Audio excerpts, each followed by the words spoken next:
with Jack earlier this week after showing up here, and he said his biggest fear is if he is involved in an accident, it could shatter his heel. Right now it's broken, but if he gets a hard hit on that, it could shatter it. And so I'm sure he's trying to be cautious, but at the same time doesn't want to back up. What about Matt Crafton? He drove that 88 truck around the high side into second place. We've got smoke, it looks like, coming out of one of the trucks going into crash. one. Problems coming out of turn number 2. Ken Weaver's involved in that, as well as the 66 of Todd Bodine, our last year's winner of this race. Wow. Todd lost an engine in qualifying. That's why he had to go to the very back of the pack, and that's the danger of starting in the back of the pack. You're behind everything that may happen.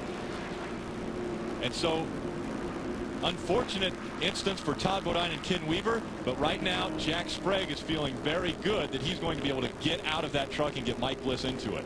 Tremendous break for Jack Sprague and Mike Bliss. Jack will be able to come down pit road, more than likely not lose a lap, be able to change drivers, and Mike will have over 90 laps left in this race to try to get back to the front. And plus, Jack can call up the pit crew and say, this thing's a little bit loose, or it's pushing, I might need an Mike might need an adjustment, so it'll give them a chance to work on their truck, get the right guy in the truck that they think can win the race, and get it done early, like you said, Phil.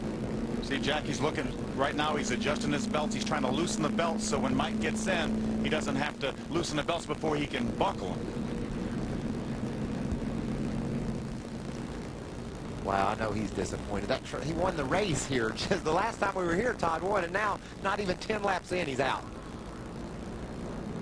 Let's take a look at how this took place.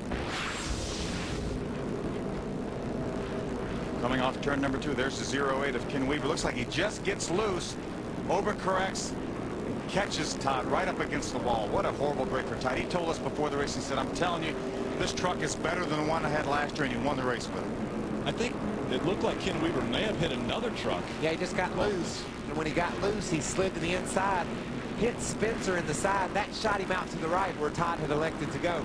Todd made the right move. Ken Weaver spins out, and the high side's probably the way to go.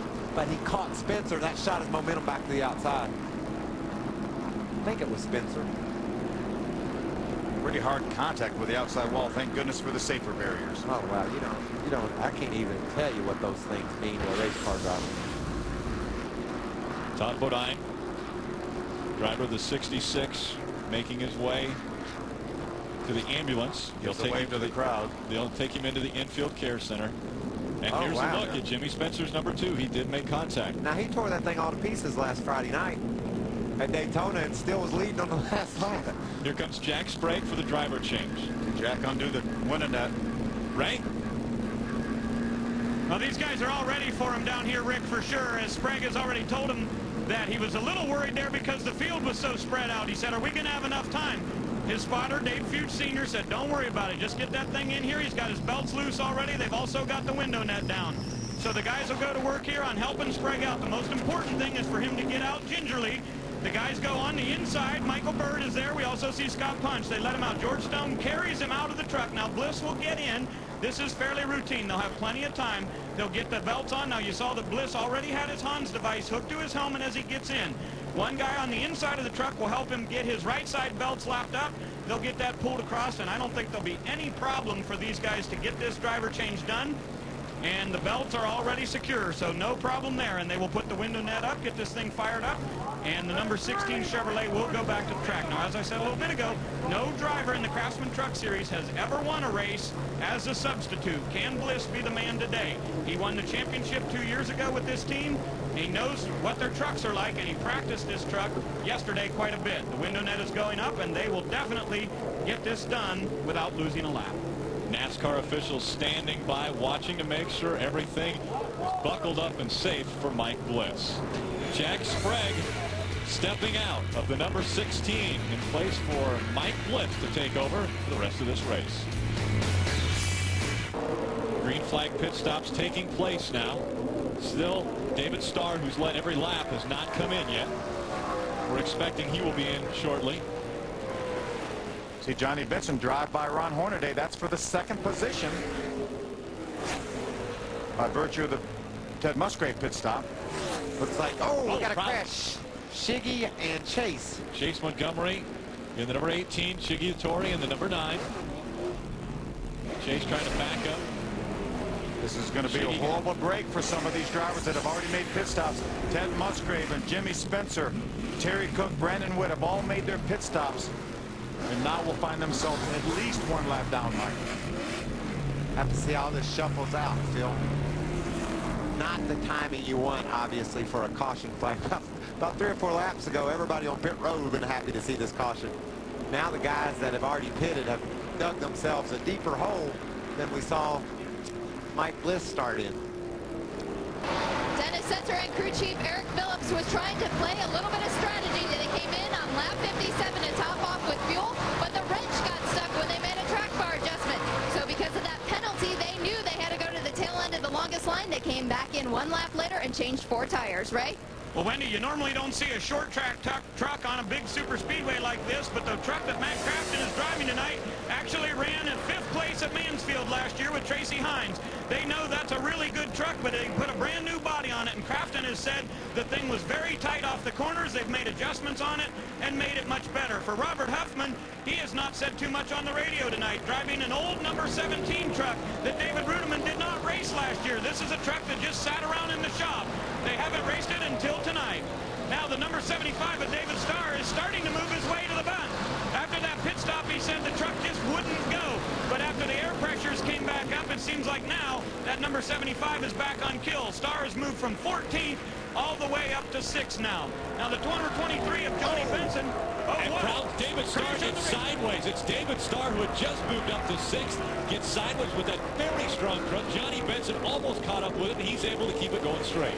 Michael, Rick, we've seen it so many times. He was on the inside. It looked like a Robert Huffman trying to make the pass, coming off turn 2, lost there off the spoiler, lost the back end, caught it, overcorrected. Man, look at the damage. Wow, what a fast truck, too. He had driven out. He was trying to pass Robert Huffman for the 5th spot. He came to life after that restart, fought his way to the front. I know he's just got to be very, very distraught. Just got to be brokenhearted. He knew he probably had the best truck here. He was making his way back, was racing back into the top 5. Unfortunately, just horrible damage to the 75 truck. There's Johnny Benson. He got caught up when David Starr came off the wall. He clipped Johnny. Johnny's probably will be able to make repairs. You see he has a flat right rear tire right there. Also the left front, he spun every which way, but kept it going in the right direction. Now these guys will come in, and starting on the left side, they're going to have to change their rights as well. That right rear's flat. That is going to come and catch the 46 truck of Dennis Setzer and really give Johnny Benson, the 23 truck, a shot. He also hit the concrete wall there, Phil. He had cleared the safer barrier, hit the wall where the concrete began. So I know that's a hard blow. Look, right there is the key to this wreck. He got sideways down on the bottom, slid up the hill, got next to Robert, and Robert barely slipped by. What a horrible break. Michael, you've been in that boat. You had such a good car last week at Daytona for the Daytona 500. You had trouble, wasn't able to finish this race. When you've got probably the best car or truck, and you're not able to quite to pull it off, it's just so demoralizing, isn't it? Oh, it is. And I know David just can't even hardly breathe right now after what happened. But, you know, we see that all the time, Phil. These guys get down on the inside of each other, and it's very difficult, A, to complete the pass, or B, to even keep going in the right direction. And so Dave just had that thing get away from him right there. And remember, had the 12 truck of Robert Huffman not been there, David Starr would not have spun out. But the fact that that truck was on the outside of him, he lost enough air off the spoiler, got sideways.